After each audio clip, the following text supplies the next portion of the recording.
Hello guys. So guys, ये video मैंने YouTube पर भी अपलोड किया है, तो आप मेरे चैनल को सब्सक्राइब कर सकते हैं, लाइक कर सकते हैं, कमेंट कर सकते हैं, और कोई प्रॉब्लम आती है तो उसको भी आप मुझे कमेंट सेक्शन में बता सकते हैं। तो ज़्यादा से ज़्यादा शेयर कीजिएगा, लाइक कीजिएगा एंड सब्सक्राइब कीजिएगा। So thank you so much guys. So आज हम चैप्टर 13 के लिए, चैप्टर 13 हमने स्टार्ट किया था, जिसके हम 2 क्वेश्चन पिछले वीडियो में हम कर चुके हैं। तो आज हम क्वेश्चन नंबर 3 स्टार्ट करेंगे। अभी तक आपने एक्सपोनेंट एंड पावर को लिखना सीखा था, यानी कि e की पावर x, ये वाली फॉर्म आपने सीखी थी कि इसको हम कैसे एक्सपेंड करते हैं। यानी कि अगर 2 की पावर 3 है तो उसको हमने सीखा था, उसको कैसे सॉल्व किया जाता है या उसको उल्टा कैसे लिखा जाता है। ठीक है, तो अब हम क्या करेंगे, अब हमें ये कोई पर्टिकुलर नंबर देगा, उस पर्टिकुलर नंबर को हमको प्राइम फैक्टराइजेशन द्वारा सॉल्व करके उसको हमको लिखना होगा एक्सपोनेंट एंड पावर फॉर्म में। सो जैसे कि अगर हम क्वेश्चन नंबर 3 का फर्स्ट क्वेश्चन लेते हैं, आसान है, थोड़ा सा लेंथी है। 512 इसको मुझे एक्सपोनेंट पावर फॉर्म में लिखना। अब आप कहोगे सर ये कैसे हो सकता है? तो ये ऐसे हो सकता है कि आप इसको सबसे पहले बाय एलसीएम मेथड आप इसके फैक्टर करने शुरू कर दीजिए। तो इसकी जब आप फैक्टर करेंगे 2 2 जा 4, 2 5 जा 10 एंड 2 6 जा 12, देन 2 1 जा 2, 2 जा 4, 2 8 जा 16, 2 6 जा 12, 2 4 जा 8, 2 30 16 8 4। अब मैं इधर आ जाऊँगा, तो 2 को 4 से जब हम डिवाइड करेंगे तो ये आएगा हमारा 2 एंड देन 1। तो मैं इसको डिवाइड करूँगा। अभी कुछ बच्चों को कन्फ्यूजन होता है, सर ये कैसे आपने किया? मैंने कुछ नहीं किया, सिंपल मैंने 512 को 2 से डिवाइड किया। 2 2 जा 4, रिमाइंडर 1, ये वाला 1 मैं यहाँ उतार लूँगा, तो 2 5 जा 10, रिमाइंडर बचेगा 1, और मैं अब ये वाला 2 यहाँ पे उतार लूँगा, तो 2 6 जा 12। तो जब मैंने 2 से 512 को डिवाइड किया तो ये मिला मुझे, ये मिला, मैंने इसको यहाँ लिख दिया। अब जब 2 5 6 को फिर मैं दोबारा डिवाइड करूँगा, 2 5 6 को 2 से डिवाइड करूँगा तो ये मिलेगा, फिर तो जब डिवाइड करूँगा फिर ये मिलेगा। तो ये सिंपली, अगर आपको यहाँ पे किसी को कन्फ्यूजन है तो आप ऐसे डिवाइड करके भी इसको यहाँ पे प्लेस कर सकते हैं। तो ये तो हुआ हमारा इसको फैक्टर करना। अब मैं इसको एक्सपोनेंट फॉर्म में लिखूँगा। कितने, ये सबको मैं ऐसे यहाँ पे लिख देता हूँ, 2 2 2 2 1 2 3 4 5 6 7 8 9, 4 5 6 7 8 9। अभी हमने पिछले वीडियो में सीखा था कि जब बेस सेम होते हैं तो हम, अगर पावर बाय डिफॉल्ट कुछ नहीं होती, हम 1 मान लेते हैं। तो ये हुआ बेस सेम है तो एक ही बार बेस लिख देंगे और पावर को ऐड कर लेंगे, 1 2 3 4 5 6 7 8 9। तो ये हुआ हमारा एक्सपोनेंट पावर में कन्वर्ट, हमने इसको कर दिया। तो देखिएगा कि हमें एक नंबर मिला था, उस नंबर को हमने इस फॉर्म में लिख दिया। यानी कि अगर मैं 2 की पावर 9 को दोबारा एक्सपेंड करके लिखता हूँ, उसको मल्टीप्लाई को सबको सोल्व करके लिखता हूँ, तो ये आता है। सो ये हुआ हमारा क्वेश्चन नंबर 3 का फर्स्ट क्वेश्चन। अगर कुछ डाउट रह गया तो मैं अभी दूसरा क्वेश्चन कराने वाला हूँ, तो उसमें शायद क्लियर हो जाएगा। हम क्वेश्चन नंबर 2 देखते हैं इसी का सेकंड पार्ट। मतलब सेकंड पार्ट हमारे पास है 343। सेकंड पार्ट है 343, इसको मुझे डिवाइड करना है। अब देखिए, जब कभी भी ऐसे लास्ट डिजिट 3 आ जाए, 5 आ जाए या 7 आ जाए, तो आप समझ लीजिए वो नंबर 2 से तो कटने वाला नहीं है, क्योंकि इसके यूनिट डिजिट क्या है 3। तो ये 2 से तो डेफिनेटली, या 2 से या 4 से ये कटने वाला नहीं है, ना 6 से कटने वाला है। तो हम इसमें डायरेक्टली, अब क्यों मैं ऐसा क्यों बता रहा हूँ, क्योंकि इससे टाइम सेविंग होती है। आपको पता है कि लास्ट में 3 है, तो मैं 2 से इस पर चलाऊँगा नहीं, मुझे पता है ये कटेगा ही नहीं 2 से, तो इसलिए मैं डायरेक्टली आता हूँ 3 पे। मैं 3 से काट के देखता हूँ इसको, तो 3 से डिवाइड करके देखते हैं। यहाँ पे सिंपली डिवाइड करके देख लेते हैं क्या ये कंप्लीट डिवाइड होता है क्या। यहाँ पे हमें वही नंबर चलाना होता है जो कंप्लीट डिवाइड करता है, यानी कि रिमाइंडर 0 देता है। तो यहाँ पे चला के देखता हूँ मैं, 3 1 जा 3, तो 4 बचा, मैंने फिर 3 1 जा 3, फिर 1 बचा, फिर 3, 3 4 जा 12, तो ये रिमाइंडर 1 बच रहा है, तो यानी कि ये 3 भी इससे डिवाइड नहीं करेगा, तो ये हमारा 3 से भी नहीं होगा कैंसिल। तो अब हम करते हैं 5 से भी करके देखते हैं, तो 5 से भी नहीं होगा, 6 से तो मैं ऑलरेडी मना कर चुका हूँ, 7 से करके देखते हैं। अब 7 से ट्राई करते हैं इसको, 7 से हम डिवाइड करके देखते हैं इसको। 7 4 जा 28, 6 बचेगा, हाँ ये 7 से हो जाएगा, तो 7 से ये कटेगा, तब इसको आप काटेंगे तो ये 49 टाइम जाएगा, और फिर आप इसको 7 7 जा, और फिर आप इसको 7 1 जा 7, यानी कि आपको जब आप 3 4 3 को 7 से काटना स्टार्ट करेंगे तो वो 3 टाइम उसको काट देगा, यानी कि 7 और यहाँ पे 1।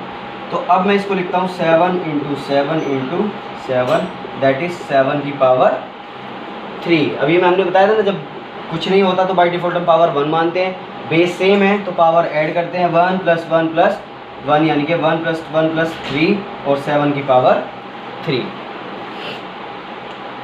नेक्स्ट पार्ट करते हैं इसका।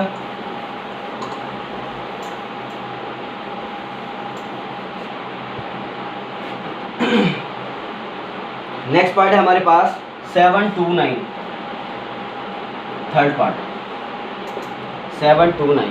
इसको भी हम देखते हैं।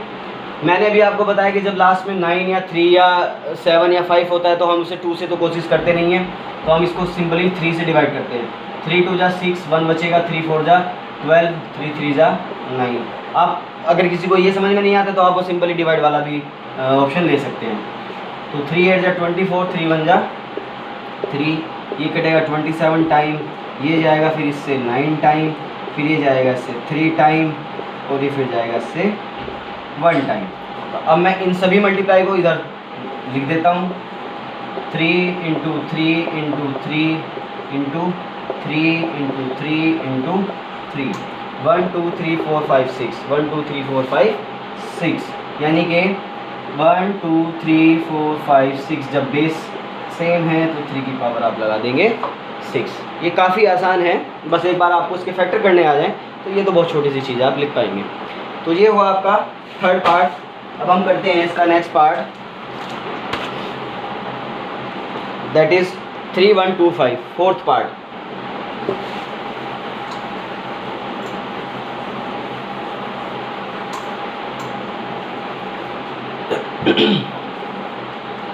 फोर्थ पार्ट हमें मिला है इसका 3 1 2 5, 3 1 2 5। जैसा कि मैं बार बार हर क्वेश्चन में आपको बता रहा हूँ, इसकी लास्ट में 2 4 6 8 नहीं है, 5 है, तो हम इसको सीधा सिंपली 5 से ही डिवाइड करेंगे। 5 6 जा 30, 5 2 जा 10, 5 5 जा 25। ये एक नंबर को पहचानने की बात होती है कि अगर आपके लास्ट में 2 4 6 0 है तो आप उसे सिंपली सीधा 2 से डिवाइड करिए, लेकिन अगर 3 9 या 7 है तो आप उसको 3 या 7 से ट्राई कर सकते हैं, अगर 5 है तो आप उसे 5 से ही ट्राई कर सकते हैं। तो 5 इसको आप काटेंगे, 5 1 जा 5, 5 2 जा 10, 5 5 जा 25। तो इसको आप काटेंगे, 5 2 जा 10, तो ये 25 टाइम जाएगा, ये 5 टाइम कटेगा और ये 1 टाइम। इसको मैं लिख लेता हूँ उधर मल्टीप्लाई करके, 5 × 5 × 5 × 5, 3 2 4 5 एंड देन 5। वही बेस सेम है, पावर ऐड हो जाएगी, 1 + 2 + 3 + 4 + 5, यानी कि 5 की पावर 5। यानी कि आप 5 की पावर 5 को अगर एक्सपेंड करेंगे तो आपको क्या मिलेगा, 3 1 2 5। 5 6 जा 30, 1 बचा, 5 2 जा 10, 2 बचा, 5 5 जा 25, 5 1 जा 5, 5 2 जा 10, 5 5 जा 25। तो सही है। तो अब हम चलते हैं नेक्स्ट क्वेश्चन की तरफ, क्वेश्चन नंबर 4। आई होप ये आपको समझ में आ गया होगा। अगर कोई क्वेरी आपको समझ में नहीं आती तो आप मुझे कमेंट सेक्शन में बता सकते हैं। अब हम चलते हैं नेक्स्ट क्वेश्चन की तरफ। Identity the greater number when ever possible in each of case. आपको 2 पॉसिबल केस दिए गए हैं, 4 की पावर 3 और 3 की पावर 4। इनमें से आपको और में से ये बताना है कि यहाँ अगर मैं ब्रैकेट लगाता हूँ तो इसमें से कौन सी डिजिट बड़ी है और कौन सी छोटी है आपको ये बताना है। इसके लिए आप सिंपली क्या कर सकते हैं, आप पहले 4 की पावर 3 को एक्सपेंड कर लीजिए, 4 इंटू 4 इंटू 4, और इधर आप 3 की पावर 4 को एक्सपेंड कर लीजिए और इसको सोल्व कर लीजिए। 4 4 जा 16, 16 4 जा 64, 3 3 जा 9, 9 3 जा 27, 27 3 जा 81। अभी आपको क्लियरली पता लग रहा है कि 81 बड़ा है। तो ये हुआ आपका फोर्थ का फर्स्ट पार्ट।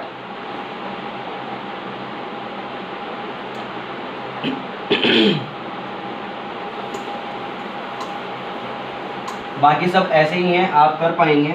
मैं आपको अब बताता हूँ इसका जो जिस पार्ट में आप अटक सकते हैं वो है आपका फोर्थ पार्ट। फोर्थ पार्ट है 100 की पावर 2 और 2 की पावर 100। ये क्वेश्चन में आप अटक सकते हैं। देखिए 2 की पावर 100 बहुत बड़ी डिजिट बैठती है अगर आप इसको एक्सपेंड करेंगे। तो मैं क्या करता हूँ, सिंपली मैं इसको एक्सपेंड करता हूँ 100 की पावर 2 को, यानी कि 100 इंटू 100, दैट मीन्स 10,000। यानी कि आप अब क्या करिए, 2 की पावर को तब तक एक्सपेंड करते चले जाइए जब तक आपको 10,000 से बड़े डिजिट ना मिल जाए। तो अगर मैं सिंपली निकालना शुरू करूँ, 2 2 जा 4, 4 2 जा 8, 8 2 जा 16, 16 2 जा 32, 32 2 जा 64, 64 2 जा 128, 128 2 जा 256, 1 2 3 4 5 6 7 8। यानी कि अगर 2 की पावर 8 को मैं एक्सपेंड करता हूँ तो 256 बनता है। यानी कि अगर मैं यहाँ पे 2 की पावर 8 इंटू 2 की पावर 8 इंटू 2 की पावर 8 लिखता हूँ और मैं उसको मल्टीप्लाई करता हूँ 256 को 256 में, तो यहाँ पे देख लेते हैं हम करके क्या आएगा।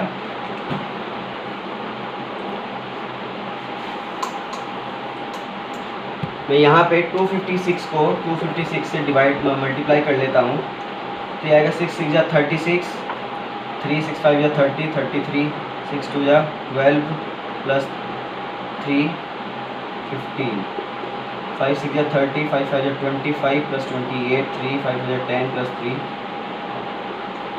2 6 जा 12, 2 5 जा 10 11, 2 2 जा 4, 2 6 जा 12, सॉरी 2 6 जा 12, 2 5 जा 10 प्लस 11, 2 2 जा 4 और 1 5, 6 3 15, 3 4 5 6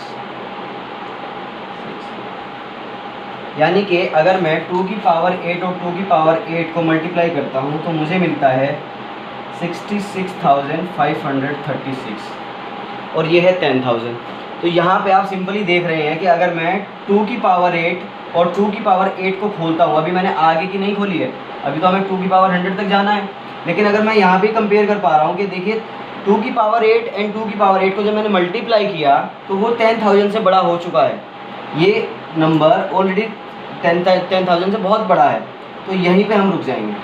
ऑलरेडी बता देंगे उसको कि अगर मैं 2 की पावर 8 और 2 की पावर 8 को ही एक्सपेंड करता हूँ, यानी कि 2 की पावर टोटल 16 को मैं एक्सपेंड करता हूँ, तो वो नंबर मुझे ये मिल जाता है जो कि 10,000 से बहुत बड़ा है। लास्ट तक आपको जाने की ज़रूरत उसमें नहीं है, आप यहीं पे बता देंगे, because 66,536 is more greater than 10,000. So definitely 2 की power 100 will be greater than 100 की पावर 2. तो ये एक अच्छा क्वेश्चन था आपका, और बाकी आप खुद ही लास्ट पार्ट आप कर सकते हैं और बाकी हम नेक्स्ट वीडियो में करेंगे। सो इस वीडियो में इतना ही guys, so thank you so much.